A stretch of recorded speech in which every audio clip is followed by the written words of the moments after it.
My name is Eva Marta. Hi, and I'm from Estonia. If you don't know anything about Estonia, that's totally fine. We're one of the smaller countries in Europe. We are one of those countries that were a part of the Soviet Union. Temperamentally, we are very Nordic, so we're very stoic and quiet and keep to ourselves. Culturally, we're very much a part of the Eastern Bloc.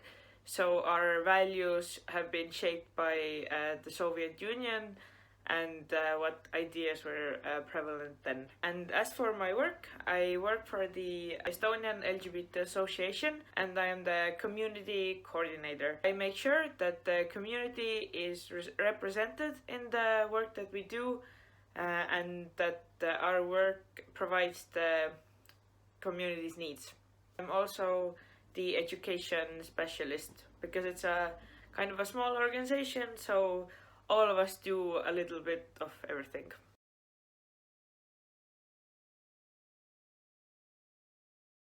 As with other countries in the West, far-right ideas are really gaining traction in Estonia right now, so there's a lot of debate in the political sphere about human rights, such as what do they mean, how important are they, if they are universal or if they serve someone's political agenda. On paper, Estonia is a good example of human rights. We have signed most of the treaties and the conventions and the agreements on human rights, which cannot be said for a lot of other post-Soviet countries. But this signing and this political agreement has not gone together with human rights education. So even if we have signed all the necessary treaties, people are not really educated on the meaning of human rights. In people's heads, the concept of this is a little bit different and it's not really that clear. Estonia is also one of the 2 countries in Europe that has not criminalized hate speech. And because we have a far-right government right now, it's probably not going to happen during this government at least.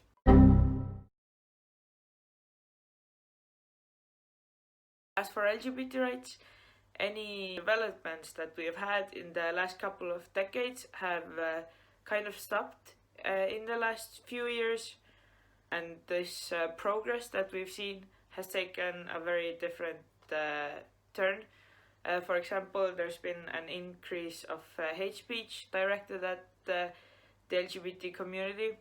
And because hate speech is not criminalized in a way that it could be prosecuted, there's nothing really to be done about it. There's a lot of hate speech that comes from people in the government and can't really do anything about it. But at the same time, the general public's attitudes towards LGBT plus people have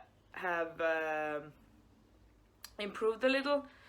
We have a Registered Partnership Act under which same-sex couples can also register, and even though the approval isn't necessarily great yet, we've seen that it's been increasing every year.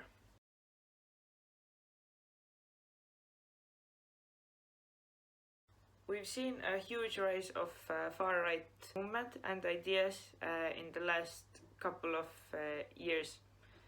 This movement has been happening all over Europe and the world, and it's very similar in different countries, so we have cause to believe that it's connected and organized. It's been especially harsh in the Eastern Bloc, so in Poland and in Hungary and now also in Estonia. The reason for their popularity is kind of a complicated issue and it's very hard to explain in such a short time, but it goes back to what I said earlier about human rights not being a core value for that long and not being exactly understood, I would say. What these far-right organizations say is that these values such as LGBT plus rights are something that's come from the West and it's not Estonian.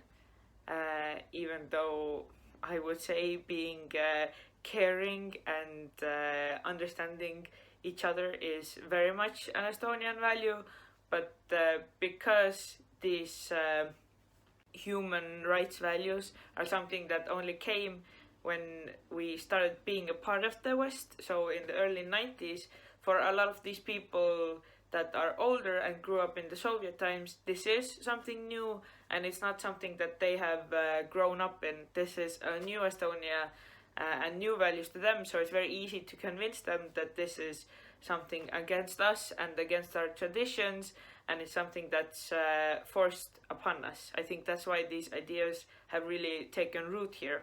As for specific organizations, there's a party called the Conservative People's Party of Estonia. They have targeted LGBT plus people since their formation. They are also planning on holding a referendum on the definition of marriage, which would prevent same-sex couples from ever getting the right to marry. So they are very specifically targeting our community.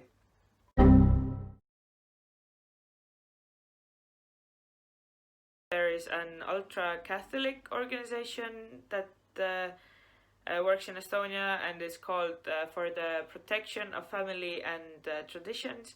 And this organization also has ties to similar organizations in Poland, in Brazil, in many other countries in the world.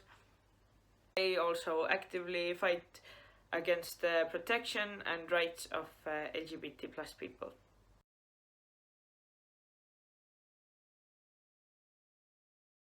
First of all, because Estonia is such a small country, the Estonian LGBT Association is the only organization that focuses on LGBT plus advocacy work. In general, we work similarly to a lot of other LGBT organizations around the world. Our mission is to provide equal opportunities to LGBT plus people in Estonia and support LGBT plus people and their loved ones. We provide different services such as psychological counseling or peer counseling. We also have events when there's no global pandemic going on. We also do advocacy work. That's our main focus. We talk to politicians, we write articles, we tackle misinformation, all the stuff that needs to be done. Because of our history, activism in general has not been very popular in Estonia. For example, even going to protest was not really a thing, or having protest, until the last couple of years. Because of our far-right government, people are really sick and tired of their actions, and that has really brought on this wave of activism to Estonia, which is very, very good to see. There's also been a big shift in LGBT culture in Estonia. There are more drag artists than ever before. There's an LGBT plus choir, there's a podcast, there's a drum group.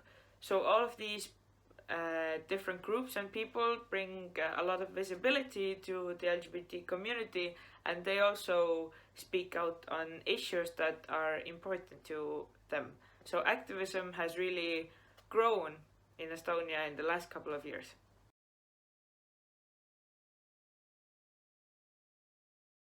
One story that really comes to mind with me is of youth workers who organized an LGBT plus theme night in a youth center. It was in 2019, so when the far-right party was in the government already. And as soon as they announced it, the far-right party supporters picked it up and made a big deal about it. They were really outraged that the young people were told about such immoral things, even though young people were the ones who wanted to speak on the topic, and they kind of suggested that they wanted to know more or ask their questions. Far-right party supporters started really bullying these youth workers, and one man even threatened to burn the youth center down. So everyone was very on their toes, and we were kind of talking with the youth workers and giving them advice on how they should do things, how they should talk to the media, because obviously they had never really done this kind of stuff before.